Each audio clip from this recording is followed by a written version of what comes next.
With the Xbox Showcase 2024 finishing, we're going to go through each item and talk about what games are going to be available this year and which ones we're excited about.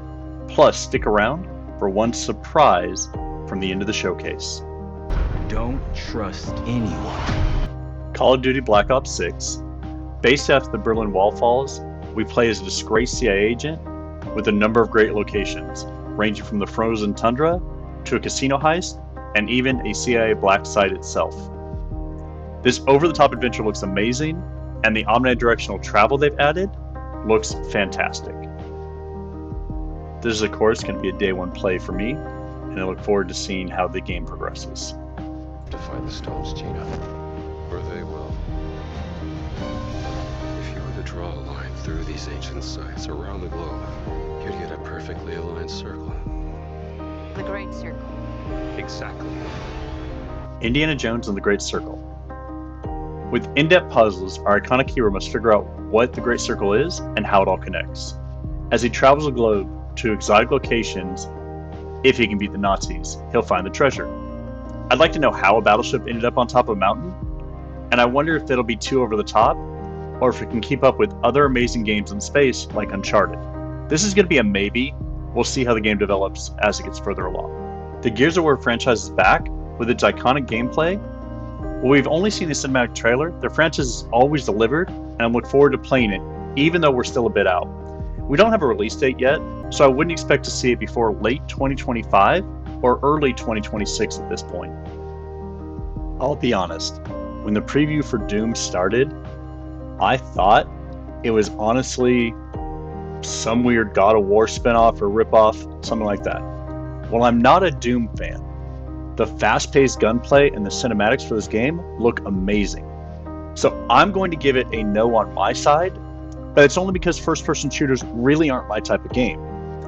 But for anyone in the genre, this is going to be the definitive game. The fast-paced combat and the mobility of the game all look fantastic, and so anyone that is a fan should definitely play this one. Come, your emperor has chosen you as our envoy to the living lands. When this trailer first started, I thought it was something for Sea of Thieves. I was really excited to see it was Avowed.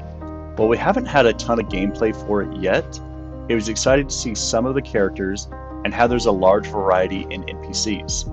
I'm very excited to play this as I'm a huge RPG fan and looking forward to solving some of the puzzles and challenges in this game. I am concerned sometimes the first-person magic usage isn't done properly, and I'm concerned that that might be the case for this game. I am looking forward to seeing how they progress and how they handle it, so will definitely be a day one play for me. Is that how I raised you? No, Mother. But I must carry this burden alone. I must get to Akarat's tomb. So anyone that knows me knows I am a massive Blizzard fan. And on top of that, a massive Diablo fan. So for sure, I've already got it on pre-order. I'm going to be playing a lot of this. I look forward to joining any of you who want to play. Go ahead and hit me up in the DMs. With that being said, you are going to be able to explore new lands, new quests, new raids, all of that fun, standard expansion stuff. And we get the new class of the Spiritborn, which is going to be a melee spell hybrid, and I'm really excited to see how that plays out. Again, I'm a sorcerer main. I'm excited to see you guys here, and anyone that wants to join this game, come play it with me.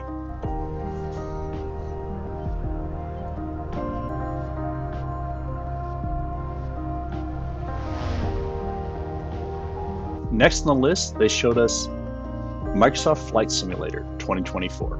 Well, the game continues to have the amazing visuals that we've come to expect from the Flight Simulator franchise series.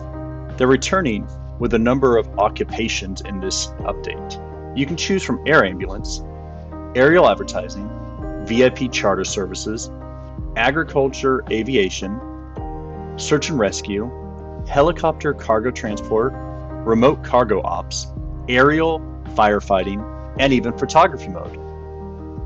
The updates are surprising and a wide variety to give players across the genre a ton of choices. I plan to really upgrade my system to allow me to go in depth on playing this game specifically. For those that don't know, I've actually taken a airplane off my local airport, and long term, I'm in pursuit of my private pilot's license. This will be a day one install for me as well, and I look forward to seeing how well I can do on some of the mechanics. The world's so long denied me, shall be mine. So with a lead up like that, anyone that follows me knows I'm a huge World of Warcraft fan. The War Within is going to begin a 3-part trilogy of expansions, with the first one set to release August 26, 2024. Of course, with MMOs, it's going to be the same thing. We're going to get new dungeons, new raids. This is bringing skywriting to the game across the board. We're going to get a new playable race called the Earthen. They basically look like stone dwarves. Hero talents are coming back into the game. Warbands will allow you and your alt to progress together and not have to get all the achievements on every single alt. Delves, one of the things I'm most excited about, they're going to allow us to explore dungeon-like environments on a smaller scale, solo or with friends. With all of this coming to World of Warcraft, I'm going to continue hunting for my pets and my mounts. I look forward to seeing you in Azarath. You know there will be dragons. Right. We'll need someone with fire in their blood. I'm super excited for Dragon Age. I haven't played one for a really long time, and I've never played any of them really in depth. This game looks like a game I can really get into. With the game releasing this year, and the gameplay reveal on June 11th, I'm looking forward to what might become of this game. We've got a bunch of different classes: the Scout, the Detective, the Mage Killer, the Veil Jumper, the Necro, the Warden, the Dragon Hunter, and they didn't name the final class, but they just called him the Leader. We've already talked about my love of RPGs and those type of mechanics. I love increasing my character's level, getting new gear, completing quests. So I'm really looking forward to how this one plays out, and it'll definitely be a day one install for me as well. They talk of peace and dream of war. I have played every Assassin's Creed from the very beginning, starting with Assassin's Creed 1 all the way through. Some of them have got a lot more time than others. For example, I actually didn't put much time on Valhalla, as it wasn't a game I enjoyed. With Mirage coming back to the old school formula, and Shadows continuing to add to that, I'm really excited to see how this game plays and the traversal mechanics work out. Being able to have 2 protagonists really adds an extra layer to the game, and I love that they included the first African ninja in the game. I'm really looking forward to playing this game and unlocking the secrets of feudal Japan. Striker's a game based in a post-apocalyptic Chernobyl. The game looks fun, and the gunplay looks really engaging. While I've never given Stalker any amount of time before, as I haven't played the first one, the second one looks interesting, and I'm hopeful that it comes out as a well-finished game. Being that it's currently being made in Ukraine, and the challenge being faced there, the quality of this game is incredible. I'm going to give it a maybe, and we'll have to follow up and see how it progresses as it comes out. Rulers of the Greeks and the Norse. The Egyptians and the Atlanteans. Oh look, there's another dragon. Maybe we should turn that into a drinking game next year. Age of Mythology. Looks like a solid strategy game, utilizing the Greeks, the Atlanteans, the Norse, and of course Egypt. Looking forward to seeing what the skill trees look like and how the battle mechanics play out in-game. With the release on September 4th into Game Pass, this will be a day one install for me. So, you want to know all about heroes, do you? Fable is finally making its return. With this long-awaited classic franchise, you'll adventure around the world collecting armor, killing bad guys, completing quests, romancing characters, buying real estate, doing all of the Fable things. So far, we've only got the cinematic trailer with a relation to 2025. I assume that means October, November 2025. So we've still got a ways out till we play this one. But I love seeing the gameplay. I love that we have a female protagonist this time. and I'm excited to jump back into the choices of the Fable universe. Join me next year when I play this one, day one. My mixtapes bend others to my will. It's a strange, almost cosmic talent. The next one is Mixtape. While I really enjoy the art style, and actually one time was riding on the back of a car similar to those skateboarders, I then ended up having to go to the hospital and get staples because I hit my head on the ground. Story for another time. That's where this game lost me. It's proposed that it uses music from a bunch of different artists to control the game. Those artists are Devo, Roxy, Lush, Smashing Pumpkins, Iggy Pop, and others. I think that the game execs missed the mark terribly on this. I don't think the subset of gamers of the right age to really enjoy this game are not going to play a game in this style, and more than likely won't even know about it. Again, this one is a miss and a no for me across the board. If it is free on Game Pass, I still won't download it. Agent Stark, it's a pleasure to meet you. So being brand new to the franchise, I've never actually played a Perfect Dark game. Super excited to see how this one plays. I loved the fast-paced combat and the traversal around the terrain. When they're hacking into computers, it gave me a lot of Watchdog vibes. Anyone that knows me knows I love most Ubisoft games. Really excited to see how that gameplay is. This looks like it's going to be a day one pickup for me, and I'm really excited to jump into the franchise that I've never tried before. Soon she'll wake and paint again. Paint a new number, ticking down every year. One stroke, and every one of that age vanishes into nothingness. Every year she paints again, and every year an expedition departs for the continent with one hopeless mission: destroy the paintress so she can never paint death again. We have a completely novel approach here to the RPG Expedition 33. I'm really excited for this game. I love the visuals, I love the mechanics. I think that it's a really inventive concept, and so super excited to see where this goes. Well, we don't have a release till 2025. I'm going to be following this one closely. I love the combat, how it's turn-based / real-time, as there's action sequences in the turn-based combat. Well, that's probably enough to keep me engaged, because generic, straight turn-based combat isn't active enough for me. This one's going to get a green checkmark, because we would download it if it was available, and look forward to seeing it next year. Let's keep an eye on this one, and see where it takes us in 2025. South of Midnight is an imaginative game based in the Southern Bayou. I love that they've got a female protagonist again. I'm not a fan of the art style. I really want to like it because the movement seems fun. The combat seems fast-paced and energetic. In this specific clip, I wonder if they stole the brambles in the back right out of Remnant 2. They look identical. But watching how the combat plays out, it's a lot of fun. And in later scenes of the preview, you traverse up the side of a church, and it's really entertaining to watch. I'm not sure if I'm going to be able to get over the art style.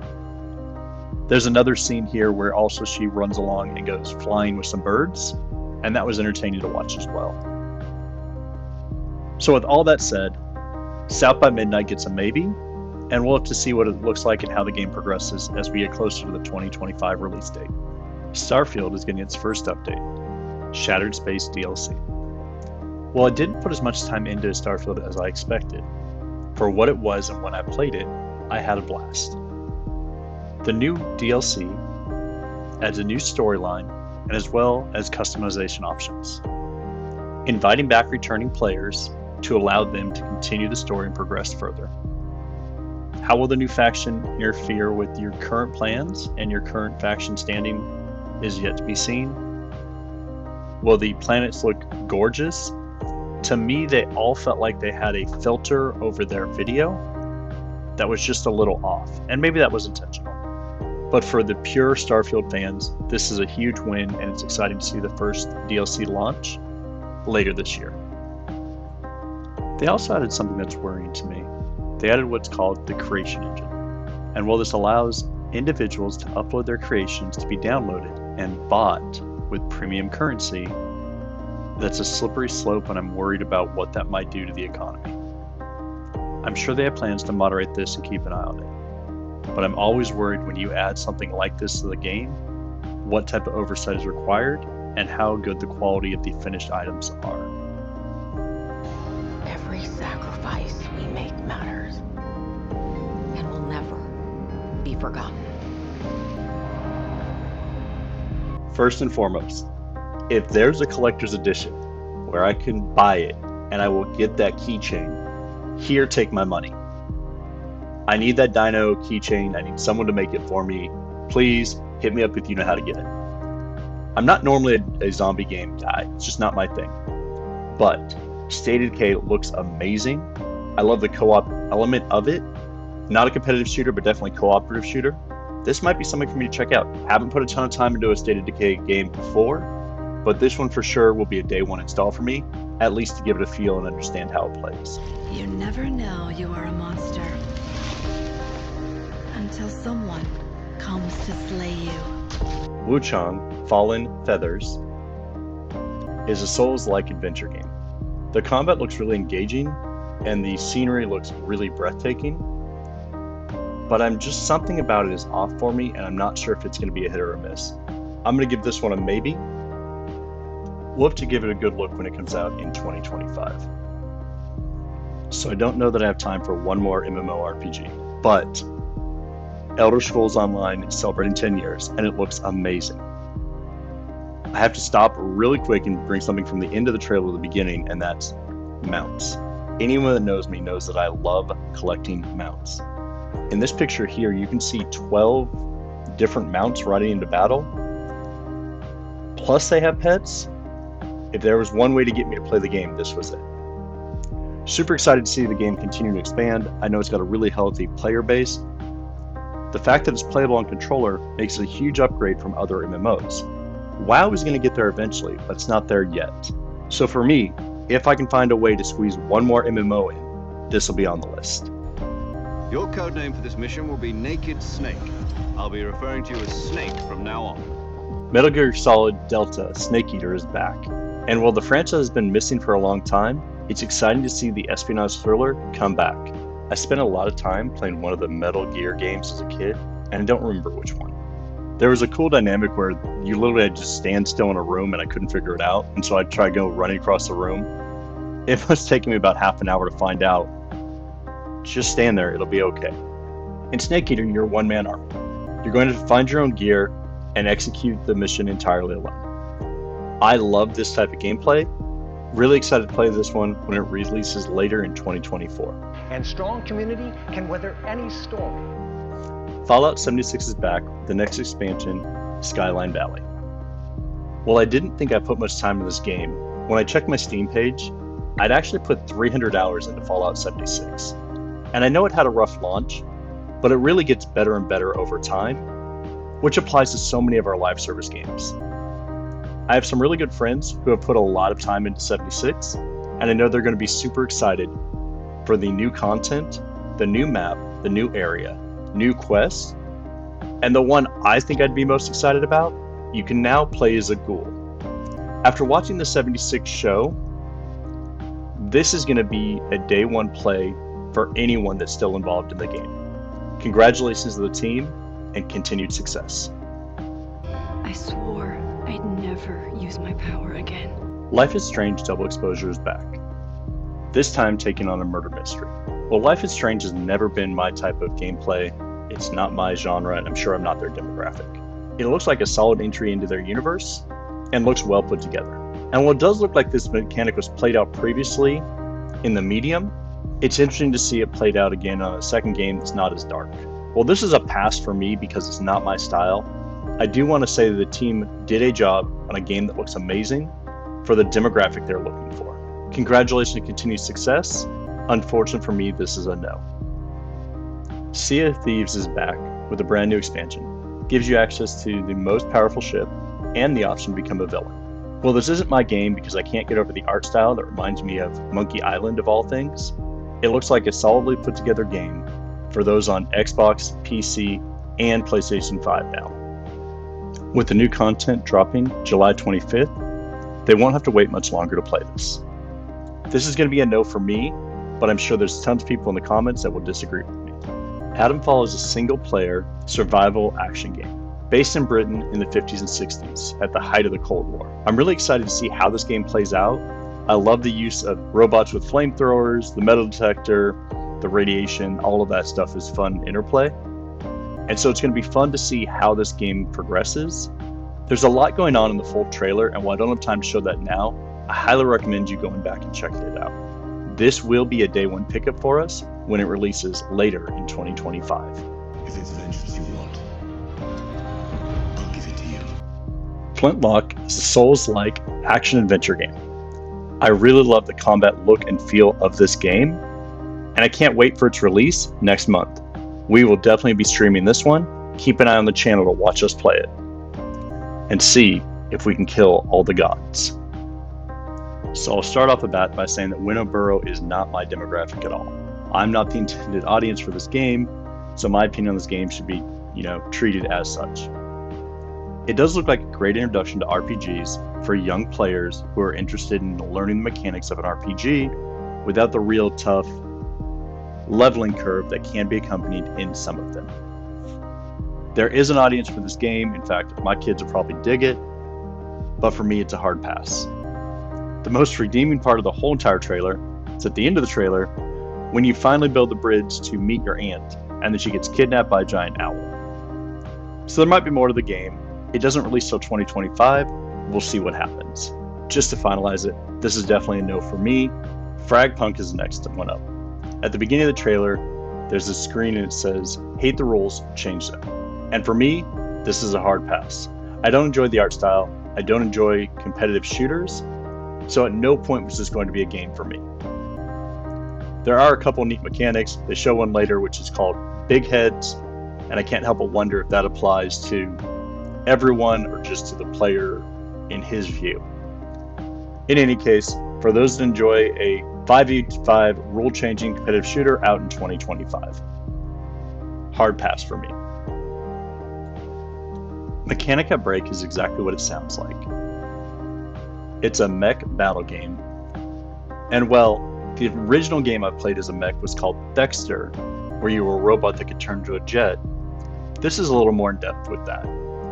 I worry that the combat system might be too difficult to grasp, but if it's easy enough and intuitive enough, this will be a lot of fun day one. A lot going on in the trailer and lots of enemies to fight, with a really good mechanic for how the player moves around the battlefield. I think this really could be a great game, as long as the combat isn't too difficult of a learning curve. I'm going to give this one a maybe, because I'm worried that it's going to be too difficult for me to play. As you all know, I'm a mediocre gamer. But I look forward to being wrong when it releases in 2024. In addition to all these great games, we're introducing a new all-digital Series X and expanding color and storage options across the Series X and S lineup. They'll be coming to select markets this holiday. I promised you guys one more surprise at the end of the showcase, and Xbox didn't fail. The new model Xboxes look really intriguing. So I currently play on a Series S and on PC. While I've had a Series X in the past, I didn't see the need for it, so I'd gotten rid of it. So between the Galaxy Black or the Robot White all digital, I'll definitely be picking one of those up this fall. Out of the 30 games shown in the Xbox showcase, 20 of them for me are yeses. 5 are maybes, and then 5 are just no, we're not going to touch them. With that ratio, the amount of games we have coming up this year are incredible. I look forward to another year of being a gamer, playing across the genres, but Xbox really has a lot to offer when you account that most of this is going to be on Game Pass, as well as adding in the new hardware solutions. As always, we'd love a like and subscribe if you enjoyed this video, and keep an eye on Twitch for the current game we're streaming.